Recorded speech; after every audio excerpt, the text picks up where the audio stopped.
ሰላም ጤና ይስጥልን ውድ ሪፖርተር ተከታታዮች የሰዓቱን ዜናዎች ቀጥዬ ያሰማችኋለሁ። ነገም በዛሬ ጥረት ለማድመቅ ዛሬ በተስፋ ሲጥሩ ለሥራው እድገት የተሻለ ሐሳብ ኖሮት ህልሙን እውን ለማድረግ የገንዘብ ጥረት ገድቦታል። ከአንድ ወደ እልፍ እንዲሻገሩ ያለሙትን አሳክተው እፎይ የሚያስብሉ ሁነኛ አጋር ሲሻሉ በአዲስ የዘመን አሰራር የማደግ ህልሞን እውን ልናደርግ እፎይታን ለእፎይታው እፎይታ ዲጂታል የብድር አገልግሎት ከወጋገን ባንክ። እፎይታ ዲጂታል የብድር አገልግሎት ማሻሻያ ሳያስፈልግ ደንበኞች ያላቸውን የመክፈል አቅም መሰረት ያደረገ ለግለሰቦች እንዲሁም መደበኛ ላልሆኑ ጥቃቅንና አነስተኛ ንግዶች በዋናነት ስራ ጀማሪዎችና ፈጣሪዎች የሚሰጥ የብድር አገልግሎት ነው። አሁኑኑ ወደ ወጋገን ባንክ ቅርንጫፎች በመሄድ ሂሳብ ከፍተው መተግበሪያውን ከጎግል ፕሌይ ላይ በማውረድ የአገልግሎቱ ተጠቃሚ መሆን ይችላሉ። ያለሙትን አሳክተው እፎይ ይበሉ። ወጋገን ባንክ። ነጻነት ወርቅነህ ከዚህ ዓለም በሞት ተለየ። በኢቢኤስ ቴሌቪዥን የሚተላለፈውን የቤተሰብ ጨዋታ ፕሮግራም አዘጋጅቶ በማቅረብ በህዝብ ዘንድ በስፋት የሚታወቀው ነጻነት ወርቅነህ ባደረበት ህመም ከዚህ ዓለም በሞት ተለይቷል። ከቴሌቪዥን መዝናኛ ፕሮግራም አዘጋጅና አቅራቢነቱ ባሻገር በተለያዩ ቲያትሮችና ፊልሞች በተዋናይነት እንዲሁም በማስታወቂያ ዘርፍ ስራዎቹ እውቅናን ያተረፈው ነጻነት ወርቅነህ ባለትዳርና የሶስት ልጆች አባት ነበር። ሪፖርተር በነጻነት ወርቅነህ ህልፈት የተሰማውን ሀዘን እየገለጸ ለቤተሰቦቹ፣ ለሙያ ባልደረቦቹና አድናቂዎቹ መጽናናትን ይመኛል።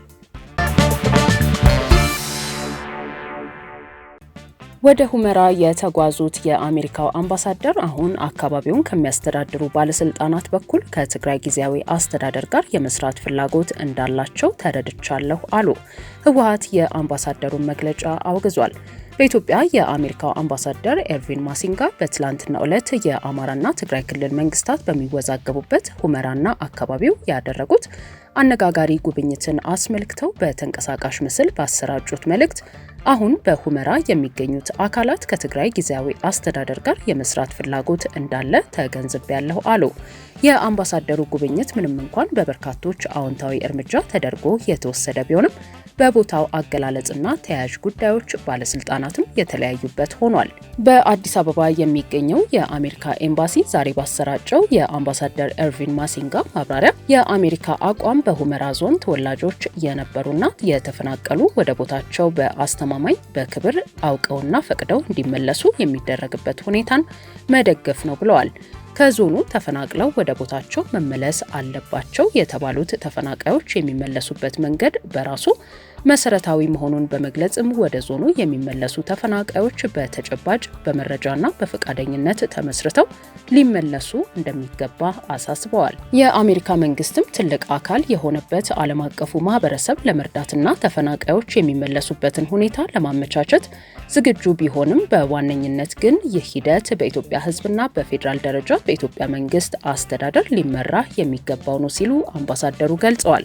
ተፈናቃዮችን በመመለስ ተግባር የክልል ባለስልጣናትና አስተዳዳሪዎች ሚናቸው ከፍተኛ ነው ያሉት የአሜሪካው አምባሳደር በተለይም በመቀለ የሚገኘው የትግራይ ጊዜያዊ አስተዳደር በፕሬዝዳንት ታደሰ ወረደ እየተመራ ለዚህ ቁርጠኛ መሆን ይገባዋል ብለዋል።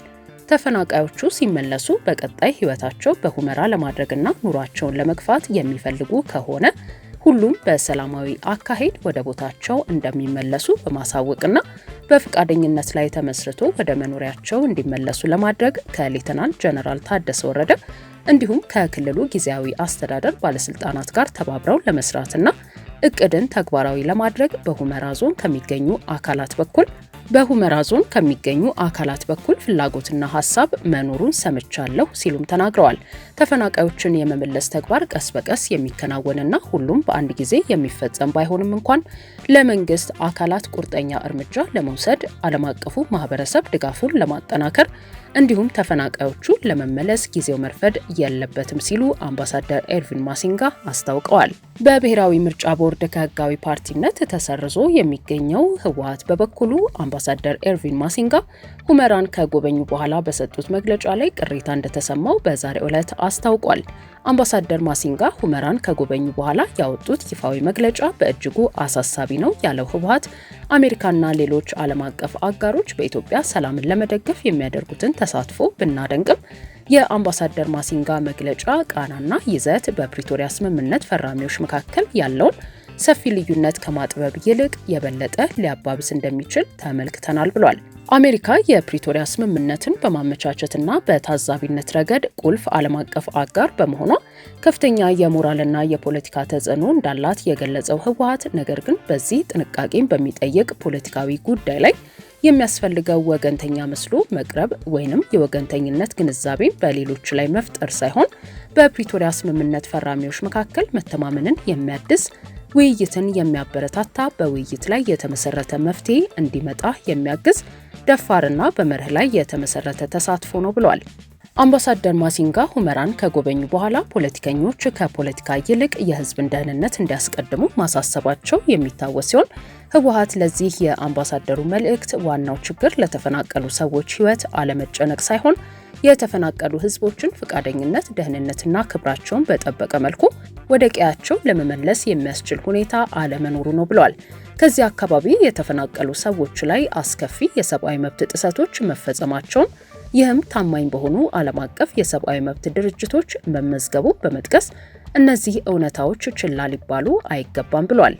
ህወሓት አክሎም በእነዚህ ጥሰቶች ውስጥ የተሳተፉ ኃይሎች ስልጣን ላይ እስካሉ ድረስ የተፈናቀሉ ሰዎችን መመለስ ደህንነታቸውን አያረጋግጥም። እነዚህ ኃይሎች በስልጣን ላይ እስካሉ ድረስ ወደ ቀያቸው የሚመለሱ ተፈናቃዮች እውነተኛ ራስን በራስ የማስተዳደርና ሌሎች የፖለቲካ መብቶቻቸውን ተግባራዊ ሊያደርጉ አይችሉም። እውነተኛ እርቅም እንደዚሁ በቀላሉ ሊመጣ አይችልም ብሏል። ዘላቂ ሰላም እንዲመጣ ህገ መንግስት መከበር፣ የዜጎች መብት መከበር፣ በፕሪቶሪያ ስምምነት ተፈራራሚዎች መካከል ግልጽ ውይይት ማድረግ እንዲሁም ተጠያቂነትን ማረጋገጥ የግድ ነው ያለው ህወሓት በበኩሉ ከሚመለከታቸው አካላት ጋር በተፈናቃዮች ዙሪያ በንጹህ መንፈስ ለመስራት ዝግጁ ነኝ ሲል አስታውቋል።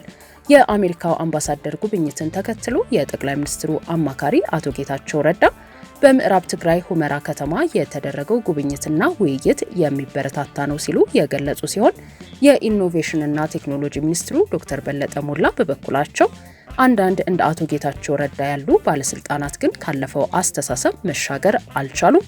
ያም ሆነ ይህ እንኳን ነፃ ወደ ወጣው የአማራ ክልል ወልቃይት ዞን በደህና መጣችሁ በማለት አስተያየት መስጠታቸው ይታወሳል። ከህዳር 22 እስከ ጥር 21 ቀን 2018 ዓ.ም ድረስ ከአቢሲኒያ ባንክ ጋር ይጀምሩ፣ ያድሱ እና ይደጉ የተሰኘ የሽልማት መርሃ ግብር ዛሬም ለክቡራን ደንበኞቹ አዘጋጅቷል። ከእርሶ የሚጠበቀው የባንካችን ቤተሰብ በመሆን አስደሳች ሽልማቶችን ማግኘት ያስችሎታል። አቢሲኒያ የሁሉም ምርጫ። የኦሮሞ ፌዴራሊስት ኮንግረስ ፓርቲ ከፍተኛ አመራር የነበሩት አቶ ደስታ ዲንቃ ከሌሎች የኦፌኮ ስራ አስፈጻሚ ኮሚቴ አባል ከነበሩ ግለሰቦች ጋር በመሆን አዲስ ፓርቲ የመመስረት ሂደት መጀመራቸውን ለሪፖርተር ገለጹ። አቶ ደስታ ለሪፖርተር እንደገለጹት እያደራጁት ያለው አዲስ ፓርቲ ጊዜያዊ መጠሪያ ፌዴራላዊ ዲሞክራሲያዊ ፓርቲ ነው። ይህንን ፓርቲ ለመመስረት መንቀሳቀስ የጀመሩት ኦፌኮ ውስጥ እያሉ መሆኑን በመጠቆም በአሁኑ ወቅት በሀገር አቀፍ ደረጃ ለማደራጀት ያሰቡትን ፓርቲ ለመመስረት የሚያስችል የአባላት ፊርማ ከ7 ክልሎች የማሰባሰብ ሂደት ላይ መሆናቸውን ገልጸዋል። እስካሁን ባደረጉት ጥረትም ከፍተኛ የአባላት ፊርማ ማሰባሰባቸውን የጠቆሙት አቶ ደስታ ፓርቲውን ለማደራጀትም ሆነ ቀሪ የአባላት ፊርማ ለማሰባሰብ የገንዘብ ችግር ፈተና እንደሆነባቸው ገልጸዋል። የገንዘብ እጥረት በጣም አድካሚ ነው ስራው። እንግዲህ ከ7 በላይ እና 7 ክልሎችን ደርሶ ሰዎችን አሳምኖ ፊርማዎችን ለማሰባሰብ በጣም አስቸጋሪ ነው። በዚህ ምክንያት ነው እስካሁን በሂደቱ በዚህ ደረጃ ሂደት ላይ ያለ ነው ማለት ነው። አዎ መጀመሪያ ሲጀመር የፊርማ ማሰባሰቡ የአስተባባሪ ኮሚቴን ሚና የያዙትም እዛው ማዕከላዊ ኮሚቴ አባል የነበሩ 2 ሰዎች በፓርቲ ውስጥም ረጅም ጊዜ የቆዩ እነሱ ለቀው ነው እንደውም ስራው ሀ ብሎ የተጀመረበት። ስለዚህ እንደዚህ አይነት ሰዎች አሉ።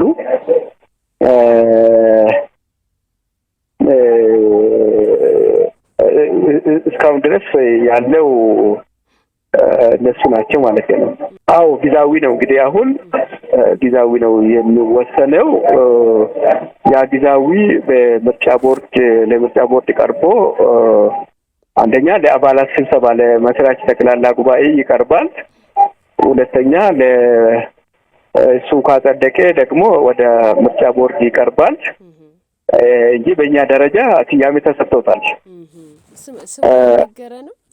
ፌዴራል ዲሞክራሲያዊ ፓርቲ የሚል ስያሜ ሰጥተነዋል። እንግዲህ አሁን በምርጫ ቦርድ አሰራር የጠቅላላ ጉባኤ ከመደረጉ በፊት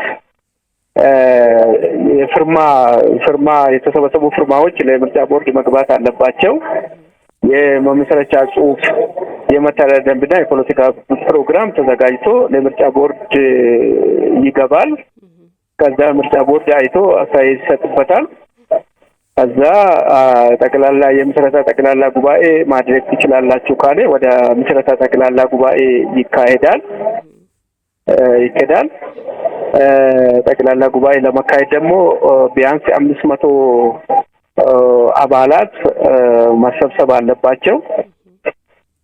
እነዚህን ከተለያዩ የሀገሪቷ ክፍሎች ሰብስቦ ጉባኤውን ማድረግም ፈታኝ ስራ ነው፣ በተለይ ከገንዘብ ጋራ። ይሄን ታሳቢ ባደረገ መልኩ ይሄዳል ማለት ነው። እኛ አንቆምም፣ በተቻለንን ሁሉ እንቅስቃሴ እናደርጋለን። ውድ የሪፖርተር ተከታታዮች የሰዓቱ ዜናዎቻችን እነዚህ ነበሩ። ስላደመጣችሁን ከልብ እናመሰግናለን።